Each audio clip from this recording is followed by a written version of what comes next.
সুপ্রভাত, ডক্টর জাকির নায়েক। আমার নাম জয়মেশ থেমানি।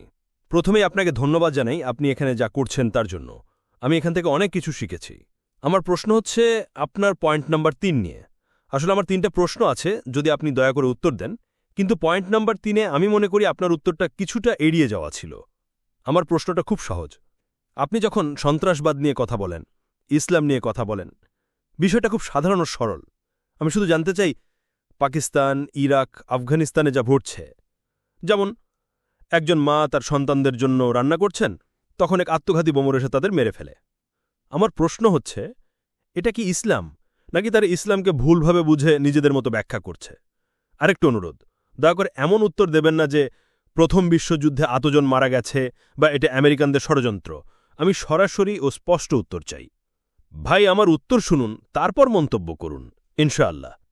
আপনি বললেন আত্মঘাতী বোমারও একজন মা ও তার সন্তানদের মেরে ফেলছে। ইসলাম কি বলে সেটা বলছি, মিডিয়া কি বলছে সেটা নয়। কোরআনে বলা হয়েছে সূরা মায়েদা ৫ নম্বর সূরার ৩২ আয়াতে, যে কেউ একজন নিরাপরাধ মানুষকে হত্যা করে সে যেন পুরো মানবজাতিকে হত্যা করল। তাহলে একজন মা যদি রান্না করছেন, তিনি নিরাপরাধ, তাকে হত্যা করা সম্পূর্ণ হারাম। সেটা পাকিস্তানে হোক, আফগানিস্তানে হোক, আমেরিকায় হোক, দুবাইয়ে হোক, 100% হারাম। ঠিক আছে, এটা ভুল, 100% ভুল। যেই করুক না কেন, নামধারী মুসলিম হোক, আমেরিকান হোক, এটা সম্পূর্ণ হারাম। কোরআন ছাড়া আর কোনো ধর্মগ্রন্থ এটা বলেনি একজনকে হত্যা মানে পুরো মানবজাতিকে হত্যা করা। কোরআনই একমাত্র বলে। ঠিক আছে, এখন বলুন আপনি কেন এখানে আছেন? আপনি তো বলেন নিরপরাধ মানুষ মারা হারাম। তাহলে এই মেসেজটা আফগানিস্তান, পাকিস্তানে গিয়ে কেন দিচ্ছেন না? তাদের হিদায়ত দেওয়া তো বেশি জরুরি। এখানে ৪-৫ জনকে ইসলাম শেখানোর চেয়ে ওখানে হাজারো প্রাণ বাঁচানো জরুরি। ভাই, খুব সুন্দর প্রশ্ন করেছেন। আমি প্রতিদিনই সেই দেশগুলোতে যাচ্ছি। কিভাবে? স্যাটেলাইটের মাধ্যমে। আমার বক্তৃতা পিস টিভিতে প্রচার হয়, যেটা দর্শক সংখ্যা ১০০ কোটি। এখানে হয়তো ২০-৩০ হাজার মানুষ আছেন, কিন্তু রেকর্ডিং করে তা পুরো বিশ্বে প্রচার করি। আমি কাউকে জোর করে ইসলাম গ্রহণ করাতে পারি না। কোরআনও বলে হিদায়াত দেওয়া আল্লাহর কাজ। আপনার প্রশ্নের উত্তরে বলি, সন্ত্রাসবাদের মূল কারণ রাজনীতিবিদ। ভারতের দাঙ্গা, বাবরি মসজিদ, গুজরাট, সবকিছুর পেছনে রাজনীতি। 9/11 এটা ছিল আমেরিকার নিজস্ব কাজ, ইনসাইড জব। ৭২ জন আমেরিকান বিজ্ঞানী বলেছেন এটা ১৯ জন আরবের পক্ষে সম্ভব ছিল না। আমি বলিনি, বিজ্ঞানীরা বলেছেন। তাহলে আফগানিস্তানে আমেরিকা হাজার হাজার মানুষ মারছে, ক্লাস্টার বোমা ফেলছে। আত্মঘাতী বোমা হারাম, আমি সমর্থন করি না, আমি নিন্দা করি। কিন্তু বড় অপরাধ হচ্ছে আমেরিকার বিমান হামলা। তাদের উদ্দেশ্য তেল, অর্থ, ক্ষমতা। তালেবান কে তৈরি করেছে? আমেরিকাই। এখন তারা নিজেরাই এর বিরুদ্ধে যুদ্ধ করছে। আমার মতে ইতিহাসের সবচেয়ে বড় সন্ত্রাসী জর্জ বুশ। আমি এই বিষয়ে আপনার সঙ্গে একমত। আমি আমেরিকাতেও এই কথা বলেছি, লাইভ টেলিভিশনে। ২০০১ সালের ডিসেম্বরে অস্ট্রেলিয়াতে বলেছিলাম আমি একজন ফান্ডামেন্টালিস্ট এবং জর্জ বুশই ১ নম্বর সন্ত্রাসী। তখন কেউ বলতে সাহস করেনি। আপনি কি চান তিনি হিদায়াত পান? জি, আমি চাই জর্জ বুশ হিদায়াত পাক। আমি চাই সে ইসলাম গ্রহণ করুক। আমি তাকে হত্যা করতে চাই না। আমি আপনার বক্তব্যের সঙ্গে একমত।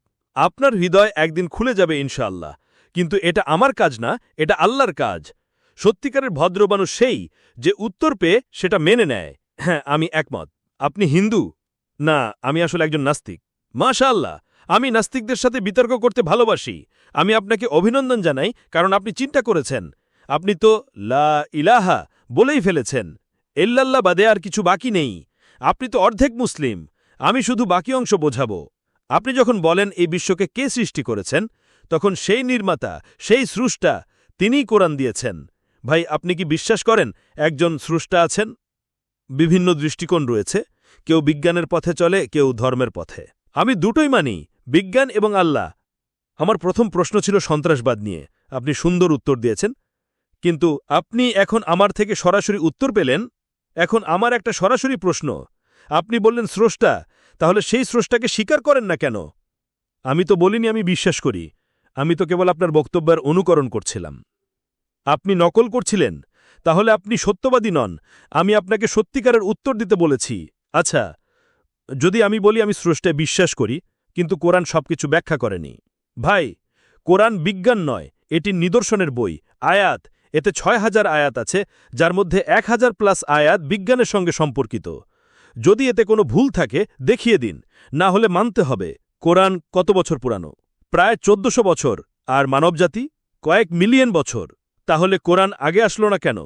যেমন আমার ছেলে সরাসরি মেডিকেলে যেতে চায়, কিন্তু তাকে ধাপে ধাপে শেখানো হয়, ঠিক তেমনি আল্লাহ ধাপে ধাপে বিভিন্ন নবীর মাধ্যমে বার্তা দিয়েছেন, শেষে কোরআন দিয়েছেন যখন মানুষ গ্রহণের জন্য প্রস্তুত।